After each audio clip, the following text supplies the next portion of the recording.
Selamat pagi pemirsa, kembali lagi bersama saya Dominic Catherine Samosir. Informasi terkini pada bulan Mei, siswa-siswi SMP kelas 7 dan kelas 1 SMP Sudarso Karawang sedang melaksanakan ujian yang berbentuk proyek. Nah, sekarang saya sudah bersama Yusielen. Yusielen, bagaimana keadaan SMP Sudarso Karawang? Ya, jadi sekarang saya sudah berada di SMP Sudarso Karawang.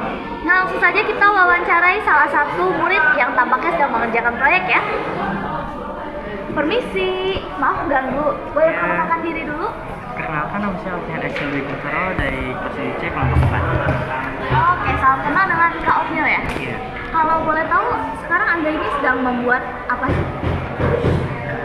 Ya, jadi di sini saya sedang membuat proyek kolaborasi 2 yang mata pelajarannya itu ada IPA, Bahasa Indonesia, Bahasa Sunda, dan Informatika.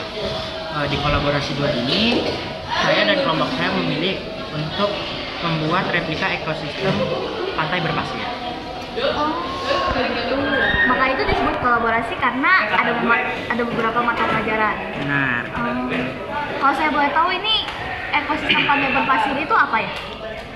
Nah, jadi ekosistem pantai berpasir itu adalah sebuah ekosistem yang terbentuk dari bebatuan dan karang yang hancur yang dihantam oleh air laut. Kalau begitu, ciri-ciri ekosistem pantai berpasir ini apa aja kira-kira? Nah, kalau ciri-ciri ekosistem pantai berpasir ini, dia terdiri dari pasir, terdapat di daerah pesisir laut, dan dibuat untuk ekowisata. Oh, maka itu kalau liburan itu berarti ke pantai berpasir biasanya. Betul. Kalau gitu, mengapa kelompok Anda ini memutuskan untuk membuat replika ekosistem pantai berpasir?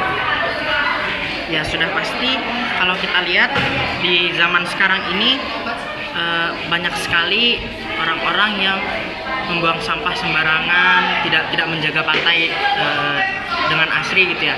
Nah, jadi karena itulah kita memutuskan untuk membuat ekosistem pantai berpasir.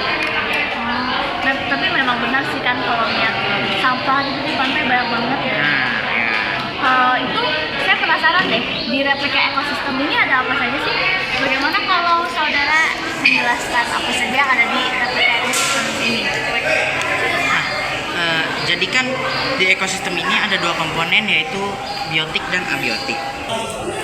Nah, komponen biotik di sini kami menggunakan ada kura-kura, ini ada kerang, ada tanaman, dan juga ada alga laut.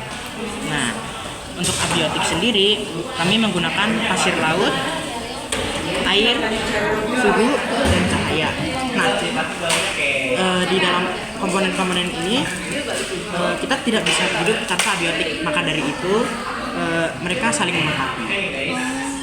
Oh, berarti kalau ada 2 komponen ini tuh ada interaksi antar lingkungan juga kan? Kalau saya boleh tahu, jadi replika ekosistem ini tuh interaksi antar lingkungan ada apa saja? Nah, ada banyak nih, ada biotik sama abiotik.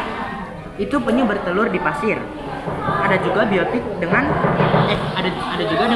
ada juga biotik dengan biotik.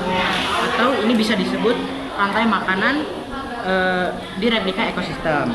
Nah, rantai makanannya itu bermula dari katang-katang yang dimakan oleh kura-kura, kemudian kura-kura yang dimakan oleh elang putih. Ya. Nah, setiap makhluk hidup di rantai makanan itu ada sebutannya. Katang-katang itu produsen, kura-kura itu konsumen 1, dan elang laut itu konsumen 2. Keren banget ya, berarti ini semua tuh udah direncanain gitu dari awal. Benar. Saya lihat ini tuh sudah hampir selesai. Benar. Kalau saya boleh tahu nggak proses pembuatannya itu bagaimana nih dari awal sampai sekarang? Ya, jadi dari awal-awal itu untuk yang pertama kalinya kelompok kami membuat hiasan-hiasan seperti ini, kura-kura, habis itu kerang, alga laut, sama tumbuh-tumbuhan. Setelah itu kelompok kami menempelkan kardus menjadi seperti ini yang telah ada di depan ini. Lalu kardus itu ditempelkan karton hitam dan kami membuat air itu dari tisu dan menambahkan pasir. Berarti prosesnya itu kira-kira berapa hari itu?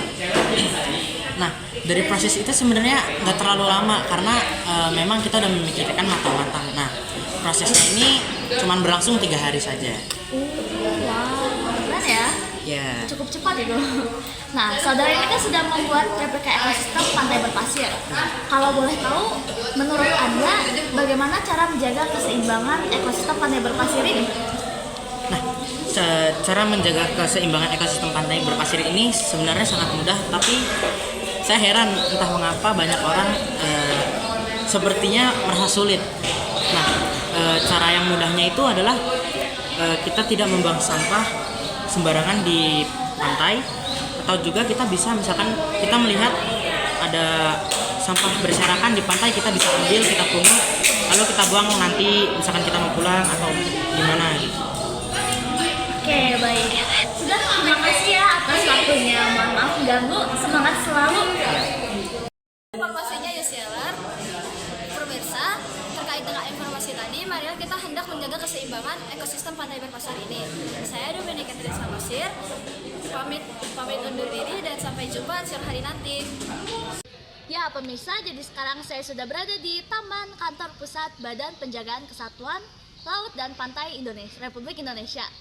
Saya bersama Bapak Direktur Dirga pada saat ini. Nah, saya penasaran nih, Bapak sudah tahu tentang murid-murid yang membuat replika ekosistem pantai berpasir. Tanggapan Bapak mengenai hal itu bagaimana? Menurut saya itu hal yang bagus karena cukup edukatif bagi mereka. Oh, kalau begitu menurut Bapak sendiri bagaimana cara menjaga keseimbangan ekosistem pantai berpasir? Pertama, cara menjaganya yaitu tidak membuang sampah sembarangan di pasir maupun di laut, dan juga tidak melakukan eksploitasi, dan juga membudidaya ekosistem pantai. Oke, baik Pak, terima kasih atas waktunya. Ya. Berita terkait informasi tentang ujian proyek kelas 7 dan kelas 8 SMP yang sudah sekarang. Saya dan rekan kerja pamit undur diri. Sampai jumpa.